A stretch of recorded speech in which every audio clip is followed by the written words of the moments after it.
वंदे मातरम साथियों, मैं आपका मित्र किसान पुत्र श्याम स्वदेशी एक बार पुनः सभी भाइयों के बीच में उपस्थित हूँ।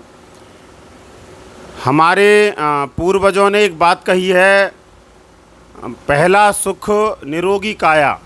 पहला जो सुख माना गया है वो निरोगी काया को माना गया है। हमारे शास्त्रों में भी सर्वे भवन्तु सुखने की भावना के साथ हर काम किया जाता है। बड़े दुर्भाग्य के साथ कहना पड़ता है कि आज के तथाकथित विकास में, आधुनिकता की दौड़ में हमारे पास सब कुछ हो गया है, गाड़ी घोड़ा बंगला, पता नहीं क्या क्या हमने उपलब्धियां प्राप्त कर ली हैं, लेकिन कहीं ना कहीं हमारा स्वास्थ्य खो गया है। इसी के क्रम को आगे बढ़ाने के लिए यहाँ जनपद अलीगढ़ में, उत्तर प्रदेश के जनपद अलीगढ़ में हमारे मित्र हैं सतीश यादव वैद्य जी। यहाँ पर ये आयुर्वेद का प्रचार प्रसार करते हैं, आयुर्वेद से लोगों की चिकित्सा करते हैं। आज इनसे मिलना हुआ, आइए जानते हैं इनका अपना क्या व्यवहार रहता है, क्या तरीका रहता है उपचार करने का। आइए जी वैद्य जी, आप सबसे पहला मेरा प्रश्न ये रहेगा आपसे कि जिस तरह से ये रोगों की बाढ़ आ रही है और आज से कुछ साल पहले, 10 साल या 20 साल पहले हम लोग जाते हैं तो हम देखते हैं तो रोगों की ये स्थिति नहीं थी। तो इन 10 या 15-20 सालों में ऐसा क्या बिगड़ा कि आज प्रत्येक व्यक्ति रोगी है? प्रत्येक व्यक्ति रोगी है, उसके पीछे मूल कारण है खान पान, जीवनचर्या, और जिसको हम लाइफस्टाइल कहते हैं, और भोजनचर्या। भोजनचर्या में शुद्धता नहीं है पहला कारण। दूसरा कारण है भोजन कौन सा किस समय लेना चाहिए, किस ऋतु में क्या लेना चाहिए, कौन से भोजन के साथ क्या संयोग होना चाहिए, कुछ भी ऐसा ध्यान रखते नहीं हैं। इसके साथ साथ जो आदतें हैं फास्ट फूड वाली, यानी हर घर में रेडीमेड आइटम ही चाहिए। मेरे पास बहुत से रोगी आते हैं, बच्चा 1 वर्ष का है, 2 वर्ष का है, उसकी शिकायत करते हैं कि ये बच्चा मानता नहीं है, कुछ भी खाता है जी। 2 वर्ष का बच्चा है, रोज़ाना फ्रूटी पीता है या कोई भी कोल्ड ड्रिंक पीता है, लेकिन ला के देते हैं माता पिता क्योंकि बच्चा जिद करता है। लेकिन पहली बार जब उसको कोई भी ये कोल्ड ड्रिंक दिया गया होगा, उस समय बच्चे को उसका स्वाद ज्ञात नहीं था, माता पिता ने उसको स्वाद चखाया, बच्चे को आदत लगाई और शिकायत करते हैं कि बच्चा नहीं मानता और वैद्य जी इसमें सुधार कर दें जी। अब बच्चा उनका है, सुधार वैद्य जी यहाँ से नहीं कर सकते। औषधि रोग का उपचार करती है, आदतों का नहीं। आदतें में स्वयं से सुधारनी होगी। आपका पहला वाक्य रहा, पहला सुख निरोगी काया। साधन बहुत हैं लेकिन आरोग्य नहीं है जी। ऋषि मुनि वेद शास्त्र आयुर्वेद कहता है जीवेम शरद शतम, 100 वर्ष सुखमय जिए। लेकिन आज के विज्ञान के पीछे हमने मान लिया है कि 60 वर्ष ही आयु होती है, 40 को हमने अपने आप घटा दिया, स्वीकार कर लिया है कि 100 वर्ष होती ही नहीं है। जबकि आयु आयुर्वेद के अनुसार, आयुर्वेद का पालन करते हुए, पर्यावरण के अनुकूल व्यवहार करते हुए जीवन जिए तो 100 वर्ष की आयु को पूरा किया जा सकता है। तो इसके लिए यही है कि आयुर्वेद की नियमों का पालन करें, शुद्ध भोजन करें। अब शुद्ध भोजन की जिससे बात करें तो उसका एक ही शिकायत होती है, मिलता नहीं। जबकि चाहने से लोगों को कितनी भी महंगी तकनीकी मिल जाती है, गलत आचरण के लिए कुछ व्यवहार चाहिए, वस्तु चाहिए, वो मिल जाती है, लेकिन शुद्ध खोजेंगे तो उनको खुद से शिकायत है कि मिलता ही नहीं। उसमें सबसे पहले आते हैं किसान बंधु, जिनकी खुद की खेती है, ज़मीन है, वो भी शिकायत करते हैं कि क्या करें, सब कर रहे हैं वैसा ही करना पड़ेगा। अपने खेत में विष डालना, जहर डालना, रसायन के नाम पर, रसायन को दवाई बोलते हैं जबकि उस पर जहर लिखा है कि ये जहर है, बच्चों की पहुंच से दूर रखें। जी जी जी। लेकिन लोगों के अभ्यास में है नहीं जी ये तो दवाई है खेती में डालने वाली।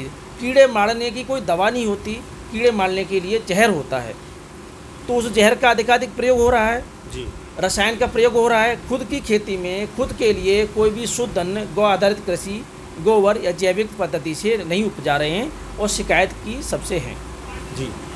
तो इस समय जिस तरह से वैद्य जी ने बताया कि रोगों का जो मुख्य कारण है वो हमारी दिनचर्या है, जीवनचर्या है, खान पान है। तो ऐसा क्या इस समय लोग करें, क्योंकि जहर तो चारों ओर फैल चुका है, हवा में भी जहर है, पानी में भी जहर है, मृदा में भी जहर है, भोजन में भी जहर है। तो ऐसा क्या लोग स्वतः ही प्रयास करें कि इस जहर से मुक्ति पा सकें या थोड़ी बहुत राहत प्राप्त कर सकें? उसका पहला समाधान है कि कोई भी कार्य को हम 100% एक ही बार में नहीं कर सकते। किसी भी अच्छे काम के लिए अधिकतम प्रयास किया जाना चाहिए। अपने नज़दीकी किसान बंधु से संपर्क करें, उससे आग्रह करें, उसकी वस्तु खरीदने के लिए मूल्य थोड़ा सा अधिक दें कि वो आपको स्वास्थ्य चाहिए। जी। हम बजट बना लेते हैं कि अगर गेहूँ सामान्यतः बाज़ार में 30 रुपये किलो है, जैविक किसान से लेंगे 35 होगा, बजट बिगड़ जाएगा। और रिफाइंड की जगह तेल प्रयोग करेंगे तो रिफाइंड और तेल में 20% का मूल्य का अंतर है।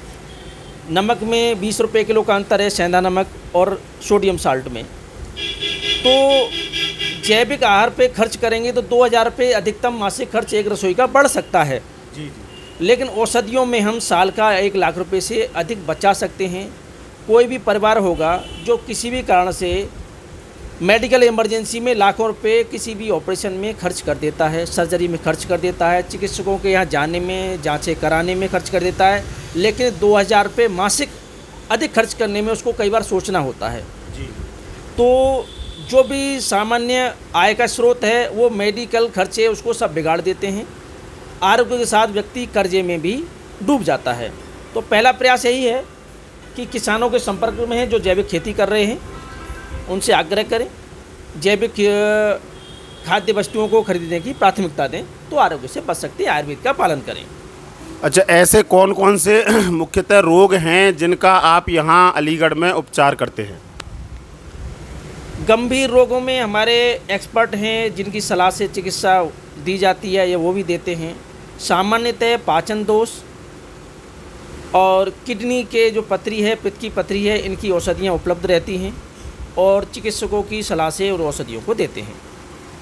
क्या ये औषधियाँ पूरे देश में उपलब्ध कराई जा सकती हैं? पूरे भारतवर्ष में डाक के माध्यम से, कोरियर के माध्यम से सेवा है। चिकित्सक से सलाह के उपरांत कोई भी औषधि भारत में कहीं भी तुरंत भेज देते हैं। 2 से 3 दिन की अवधि में उत्तर भारत में पहुंच जाती है। हमारे कोई दर्शक, हमारे कोई भाई यदि आपसे संपर्क करना चाहें तो आपका संपर्क सूत्र क्या रहेगा? संपर्क सूत्र को आप अपने डिस्क्रिप्शन में डाल दें, वीडियो में लगा दें। जी। संपर्क सूत्र में 9045178750, हिंदी में बोलेंगे तो 9045 17 87 50 ऐसे करके मेरा मोबाइल नंबर है। इस नंबर पर चिकित्सकीय सलाह और औषधियों की जानकारी ले सकते हैं। अच्छा, एक बात और कही जाती है, किसी विद्वान ने कहा था कि आर्य समाज की उपलब्धि क्या रही, इतने समय पर आर्य समाज की क्या उपलब्धि रही? तो किसी ने कहा कि आर्य समाज ने सस्ते पंडित पैदा कर दिए। उसी तरह से किसी ने पूछा कि राजीव भाई की उपलब्धि क्या रही, तो राजीव भाई के भी 2 तरह से वर्ग बट गए कि सस्ते वैद्यों को खड़ा कर दिया।